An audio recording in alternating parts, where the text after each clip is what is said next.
Hello students, मेरा नाम है प्रद्युम्न कांचू और आज मैं आपको बताने जा रहा हूँ types of matrix and it's transpose. सबसे पहले देखेंगे हम कि मैट्रिक्स होता क्या है। मैट्रिक्स एक अरेंजमेंट होता है जो कि नंबर को रो और कॉलम के फॉर्म में बताते हैं। ठीक है, जैसे कि हम देखते हैं बस का टिकट बुक करते हैं, है ना, ट्रेन का टिकट बुक करते हैं, या हम लाइब्रेरी जाते हैं।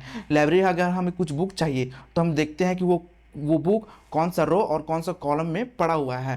तो ये सभी चीज़ें हमें मैट्रिक्स के एप्लीकेशन बेस पे होता है। ठीक है, तो हम देखते हैं मैट्रिक्स क्या है। ठीक है, जैसे कि a set of m n number arrange in the form of rectangle rank consisting of m row and n column is called a m cross N matrix और matrix of order m cross n and denoted by this. जैसे कि हम देख रहे हैं matrix होता क्या है, जैसे कि हम एग्जाम्पल टाइप देखें, ए equal to A11, A12, A13, A21, A22, A23, A31, A32, A33।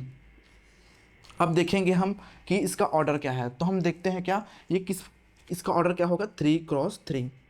ठीक है, मतलब क्या देखेंगे, कितने रो और कितने कॉलम है। तो कितने रो है, 1 2 3, 3 रो और कॉलम 1 2 और 3 कॉलम है।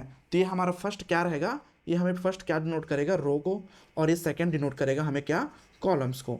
ठीक है, अगर जैसे कि एक सिंपल एग्जांपल देखें, एग्जांपल किसका, मैट्रिक्स का। तो ए इक्वल टू मान लो 1 2 3 4 5 6 7 एंड 8।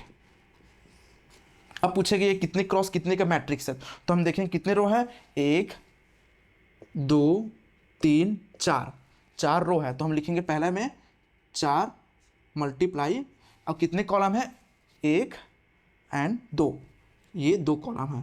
मतलब रो कितने हैं, 4, और कॉलम कितने हैं, 2।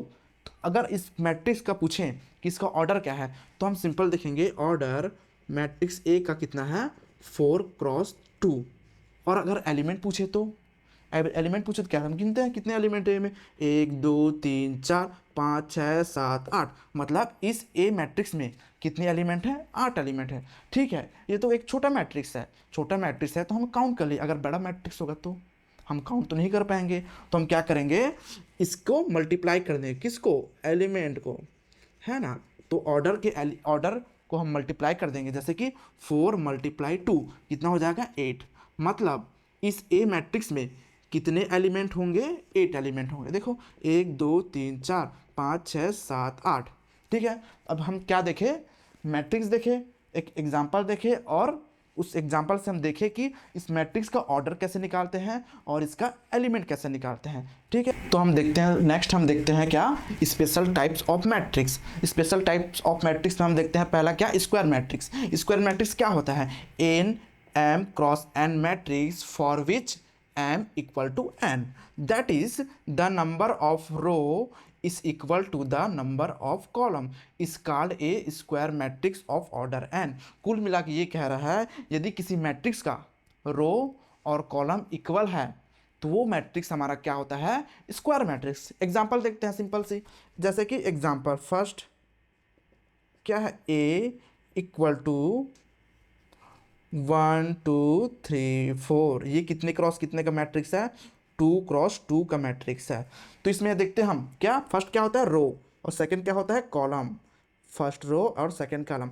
हम देख रहे हैं इस मैट्रिक्स में हमारा रो 2 है, कॉलम 2 है। मतलब इस मैट्रिक्स का रो और कॉलम दोनों इक्वल है। तो ये मैट्रिक्स हमारा क्या है, स्क्वायर मैट्रिक्स। एक और एग्जाम्पल देखते हैं, एग्जाम्पल 2। मान लो एक कोई मैट्रिक्स है 1 2 3 4 5 6 7 8 9, ये कितने क्रॉस कितने का मैट्रिक्स है, 3x3 का मैट्रिक्स है। तो ये हमारा क्या होगा, स्क्वायर मैट्रिक्स होगा। क्यों, क्योंकि इसका रो और कॉलम दोनों इक्वल है। चलो एक और देखते हैं, ये हमारा स्क्वायर मैट्रिक्स होगा कि नहीं। ए इक्वल टू 1 2 3 4 5 6, कितना रो है, 2 रो है। कितना कॉलम है, 3 कॉलम है। तो क्या ये मैट्रिक्स मेरा स्क्वायर मैट्रिक्स होगा क्या, नहीं होगा। क्यों नहीं होगा, क्योंकि इसका रो 2 है और इसका कॉलम 3 है। तो क्या पता चला, इसका रो और इक्वल और कॉलम, रो और कॉलम दोनों इक्वल नहीं है, इसलिए ये मैट्रिक्स हमारा स्क्वायर मैट्रिक्स नहीं होगा। कुल मिला के स्क्वायर मैट्रिक्स वो होगा जिसका रो और कॉलम दोनों इक्वल होगा, उसे हम स्क्वायर मैट्रिक्स कहेंगे, सिंपल सी। तो हम सेकंड देखते हैं क्या, यूनिट मैट्रिक्स और आइडेंटिटी मैट्रिक्स। ये क्या कहता है, ए स्क्वायर मैट्रिक्स, ठीक है, ये देखना, a square matrix each of which diagonal element is 1 and each of these non-diagonal element is equal to 0 is called unit matrix। कुल मिला के ये कह रहा है आइडेंटिटी मैट्रिक्स कि किसी स्क्वायर मैट्रिक्स का डायगोनल एलिमेंट 1 होना चाहिए और उसके अलावा सभी एलिमेंट क्या होना चाहिए, 0 होना चाहिए। एग्जांपल मान लो मैं 2 क्रॉस 2 का लेता हूँ, ठीक है, इसको हम आइडेंटिटी मैट्रिक्स को हमेशा आई से डिनोट करते हैं, ठीक है। तो ये 2 क्रॉस 2 का है तो I2 इक्वल टू 2 क्रॉस 2, क्या बोला था मैं, डायगोनल एलिमेंट में 1 होगा और इसके अलावा बाकी एलिमेंट 0 0 होगा। तो ये क्या हुआ हमारा 2 क्रॉस 2 आइडेंटिटी मैट्रिक्स। ऐसे हम 3 क्रॉस 3 का देखें तो I3 इक्वल टू क्या हो जाएगा, डायगोनल एलिमेंट 1 1 1, बाकी सब 0 0 0 0 0 0। तो ये हमारा क्या हुआ, 3 क्रॉस 3 आइडेंटिटी मैट्रिक्स। तो ये हमारा क्या हो गया, 3 क्रॉस 3 आइडेंटिटी मैट्रिक्स, ठीक है। और एक बात चीज याद रखना कि आइडेंटिटी मैट्रिक्स हमेशा स्क्वायर मैट्रिक्स होना चाहिए, ठीक है। नेक्स्ट थर्ड हम देखते हैं क्या, नल मैट्रिक्स और जीरो मैट्रिक्स। ये क्या होता है, the m cross n matrix which elements are all 0 is called the null matrix of the types m cross n। null matrix या जीरो मैट्रिक्स, नाम से ही पता चल रहा है वह मैट्रिक्स जिसमें सभी एलिमेंट 0 हो जाए। Example a equal to 2 cross 2, इसमें सभी एलिमेंट 0 हो जाए, ये हमारा क्या है, 2 क्रॉस 2 का नल मैट्रिक्स। एक और देखेंगे 0 0 0 0 0 0 0 0 0, ये क्या है हमारा 3 क्रॉस 3 नल मैट्रिक्स, मतलब वह मैट्रिक्स जिसमें सभी एलिमेंट 0 हो जाए। और इसमें एक चीज़ देखना है, जैसे हम देखे थे आइडेंटिटी मैट्रिक्स में, आइडेंटिटी मैट्रिक्स में क्या होता है, वो स्क्वायर मैट्रिक्स होना चाहिए, लेकिन नल मैट्रिक्स या फिर जीरो मैट्रिक्स में इसको क्या स्क्वायर मैट्रिक्स हो जरूरी नहीं है।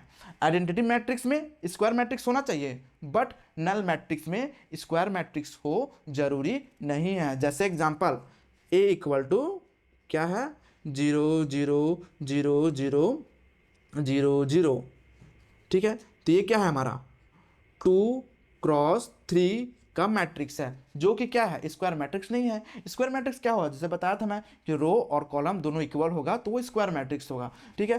तो ये मेरा स्क्वायर मैट्रिक्स नहीं है, बट ये हमारा नल मैट्रिक्स है, क्योंकि इसमें मैट्रिक्स में सभी एलिमेंट 0 है, ठीक है।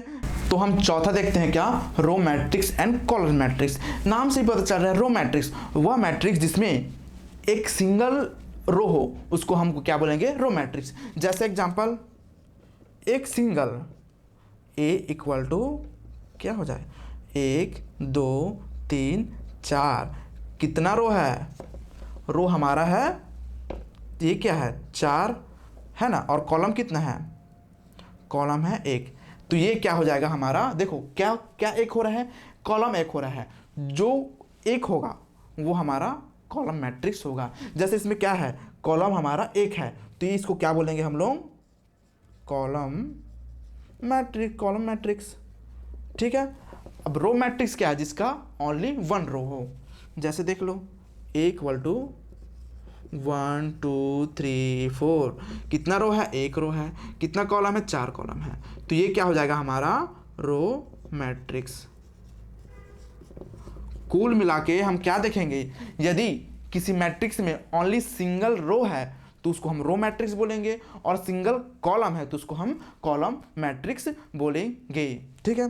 तो नेक्स्ट हम देखते हैं क्या, transpose of a matrix. Transpose of matrix simple सी भाषा है, रो और कॉलम को हम इंटरचेंज कर देंगे तो हमारा क्या हो जाएगा, ट्रांसपोज ऑफ मैट्रिक्स। जैसे कि मान लो हमारा क्या है, और जिसको क्या से डिनोट करेंगे ट्रांसपोज ऑफ मैट्रिक्स को, ए ट्रांसपोज। एग्जाम्पल से देखते हैं हम लोग, एग्जाम्पल मान लो हमारा क्या है 1, ठीक है।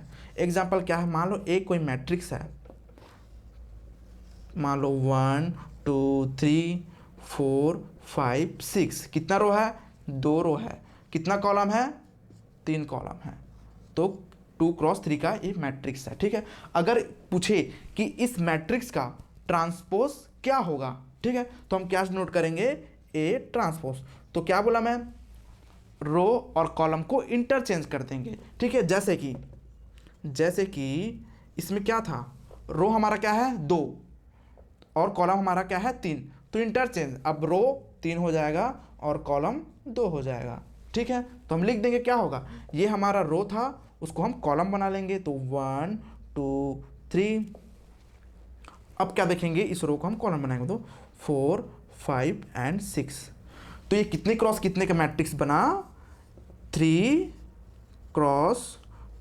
का, ठीक है। तो सिंपल भाषा में हम देखेंगे तो क्या देखेंगे, ट्रांसपोज ऑफ मैट्रिक्स क्या होता है, किसी मैट्रिक्स का रो और कॉलम को हम क्या कर दे, इंटरचेंज कर दे, वो हमारा ट्रांसपोज ऑफ मैट्रिक्स हो जाता है। एक और एग्जांपल देखें क्या, जैसे कि मान लो एग्जांपल 2 इक्वल टू, मान लो क्या है 1 2 3 4 एंड 5 एंड 6 और 7 8 9 10 11 12। चलो थोड़ा बड़ा देख लेते हैं ना, 11 और 12, कितना रो है, 3 रो, कितना कॉलम है, 1 2 3 4। तो ये मैट्रिक्स मेरा कितना क्रॉस कितना का बना, 3x4 का बना। अब इसका ट्रांसपोज पूछा तो हम क्या नोट करते हैं, ए ट्रांसपोज। क्या करेंगे हम, रो और कॉलम को इंटरचेंज करेंगे, पहले रो 3 था, अब क्या हो जाएगा 4 और कॉलम 3, ठीक है। तो ये क्या हो जाएगा 1 2 5 10, ये क्या हो जाएगा, रो हमारा कॉलम 3 4 6 11, और ये क्या हो जाएगा 7 8 9 एंड 12। देखो कितना रो हो गया, 1 2 3 4 और कॉलम 1 2 3। तो इस प्रकार से हम किसी मैट्रिक्स का ट्रांसपोज निकाल सकते हैं। नेक्स्ट हम क्या देखते हैं, properties of transpose of matrix, मतलब ट्रांसपोज का प्रॉपर्टी क्या है। फर्स्ट देखते हैं क्या, के ए का ट्रांसपोज इक्वल टू के ए ट्रांसपोज। ए क्या है हमारा मैट्रिक्स और के हमारा क्या है कांस्टेंट। इसका मतलब क्या बोल रहा है, यदि हम किसी ए मैट्रिक्स में किसी कांस्टेंट का मल्टीप्लाई करने के बाद उसका हम ट्रांसपोज निकालें, या फिर एक को ट्रांसपोज निकाल ले और उसमें कांस्टेंट मल्टीप्लाई करें, दोनों का वैल्यू सेम आता है। देख लेते हैं, जैसे कि एग्जांपल लेते हैं एक बार, है ना, बिना एग्जांपल का हम सॉल्व नहीं करेंगे। मान लो ए कोई मैट्रिक्स क्या है 1 2 3 4, ठीक है। हम पहला मैं प्रूफ करके बताता हूँ पहला, ठीक है। ए कोई मैट्रिक्स है, मान लो मैं एक कांस्टेंट इस पर मल्टीप्लाई करता हूँ 2a, तो क्या हो जाएगा ये 2 4 8 एंड 6, ठीक है। तो हम क्या किया, कांस्टेंट मल्टीप्लाई किया। अब मैं क्या करूँगा, इसको मैं ट्रांसपोज निकालूंगा इसका 2a का, तो कितना आएगा 2 4 8 एंड 6, ठीक है। क्या किया मैं, ए उसमें एक कांस्टेंट 2 को मल्टीप्लाई किया और उसका ट्रांसपोज निकाला, तो ये आ गया। अगर एक का ट्रांसपोज निकालता हूं मैं, एक का ट्रांसपोज क्या हो जाएगा 1 2 4 3, और इसमें अगर कांस्टेंट में मल्टीप्लाई करता हूं 2, ठीक है, 2 मल्टीप्लाई करता हूं तो 2a ट्रांसपोज क्या हो जाएगा, ये 2 8 4 6। देख लो दोनों हमारा सेम आ गया, दोनों बराबर आ गया। तो क्या हुआ, यदि a में किसी कांस्टेंट को मल्टीप्लाई करने के बाद उसका ट्रांसपोज निकालें, या फिर a का ट्रांसपोज निकालने के बाद हम k को मल्टीप्लाई करें, दोनों का वैल्यू सेम आता है। उसी प्रकार हम सेकंड प्रॉपर्टीज देखेंगे, यदि a मैट्रिक्स और b मैट्रिक्स को हम ऐड करते हैं, ऐड करने के बाद हम उसका ट्रांसपोज निकालते हैं, या फिर मैट्रिक्स ए का ट्रांसपोज निकालते हैं और मैट्रिक्स बी का ट्रांसपोज निकालते हैं और दोनों को सम करते हैं, तो दोनों का वैल्यू मेरा सेम आता है। उसी प्रकार हम देखेंगे थर्ड प्रॉपर्टी भी, ए बी का ट्रांसपोज निकालेंगे या फिर बी ट्रांसपोज ए ट्रांसपोज करेंगे, दोनों का वैल्यू सेम आता है। मैं मल्टीप्लिकेशन वैल्यू नेक्स्ट क्लास में बताऊंगा, ठीक है। तो ये हमारा क्या होता है, ट्रांसपोज का प्रॉपर्टी होता है, पहला दूसरा और तीसरा। ठीक है, इस प्रकार से हम ट्रांसपोज ऑफ मैट्रिक्स देख चुके और क्या देख लिए, टाइप्स ऑफ मैट्रिक्स। ठीक है, नेक्स्ट क्लास में हम क्या देखेंगे, idempotent matrix, involutory matrix, nilpotent matrix and orthogonal matrix. ठीक है, ये सभी मैट्रिक्स हम नेक्स्ट क्लास में देखेंगे। तो हम सभी को मैं एक क्वेश्चन देता हूँ, इसको हम सॉल्व करना है। ठीक है, तो हम एक क्वेश्चन देखते हैं क्या, the statement P and Q are related to matrix A and B which are conformable for both addition and multiplication। हमारा P दिया है क्या, A प्लस बी पूरे का transpose equal to A transpose plus B transpose, और Q दिया है क्या, A B transpose equal to A transpose B transpose. तो क्या बोला है, which one of the following option is correct. ये किस पे आया था, गेट 2024 में सिविल इंजीनियरिंग के एग्जाम में ये क्वेश्चन आया था। ठीक है, किस में आया था, गेट 2024 में सिविल इंजीनियरिंग के एग्जाम में क्वेश्चन आया था। अभी हम लोग देखे हैं, क्या देखे हैं, ट्रांसपोज ऑफ प्रॉपर्टीज, है ना, ट्रांसपोज ऑफ प्रॉपर्टीज हम देखे थे, वही तो पूछा है। पी क्या बोला है, A plus B transpose equal to A transpose plus B transpose. Yes, this is right. तो ये क्या है, ट्रू है। अभी देखे थे हम लोग, क्या में देखे थे, ट्रांसपोज की प्रॉपर्टी में। और ये क्या दे, क्या है, क्यू, ए बी का transpose, A transpose B transpose नहीं होता है, क्या होता है, ए बी का ट्रांसपोज क्या होता है, B transpose and A transpose. तो ये क्या हो गया, फॉल्स। तो हमारा कौन सा ऑप्शन करेक्ट हुआ, P is true and Q is false. तो हमारा ऑप्शन ए करेक्ट हो जाएगा। ठीक है, तो आंसर क्या है, आंसर ऑप्शन ए। ठीक है, इस प्रकार से ये क्वेश्चन बनेगा, जो कि किसमें आया था, गेट 2024 में सिविल इंजीनियरिंग के एग्जाम में आया। देखो कितना इजी क्वेश्चन है। ठीक है, एक और क्वेश्चन देखते हैं, लास्ट क्वेश्चन, इसके बाद खत्म करते हैं। ठीक है, तो सेकंड क्वेश्चन देखते हैं, क्या बहुत इजी क्वेश्चन है। क्या दिया है, इफ ए इज 3x5। तो क्या पूछा है, then the order of A transpose is, क्या बोला है, ए का ऑर्डर 3x5 है, तो ए ट्रांसपोज का ऑर्डर क्या होगा, क्या पढ़े थे हम लोग ट्रांसपोज में, रो और कॉलम को इंटरचेंज कर दें। तो क्या है, रो हमारा 3 है और कॉलम हमारा 4 है, तो अब ए ट्रांस 5 है ना, तो ए ट्रांसपोज क्या हो जाएगा हमारा 5x3, जस्ट इंटरचेंज, रो को कॉलम में, कॉलम को रो में। तो हमारा ऑप्शन सही हुआ, option B is the right option. ठीक है, तो इस प्रकार से हम लोग देखेंगे, क्या क्या देख लिए, types of matrix. Types of matrix में क्या देखे, मैट्रिक्स के बारे में देखे, है ना। उसके बाद देखे हम टाइप्स ऑफ मैट्रिक्स में क्या देखे, स्क्वायर मैट्रिक्स देखे, आइडेंटिटी मैट्रिक्स देखे, नल मैट्रिक्स देखे, रो मैट्रिक्स देखे, कॉलम मैट्रिक्स देखे। उसके बाद क्या देखे हम लोग, ट्रांसपोज ऑफ मैट्रिक्स प्लस उनके प्रॉपर्टीज एंड एग्जाम्पल। तो इस प्रकार से बच्चों हम लोग क्या देखते हैं, मैट्रिक्स। नेक्स्ट क्लास में हम क्या देखेंगे, आइडेम्पोटेंट मैट्रिक्स और आगे के मैट्रिक्स के बारे में। Thank you.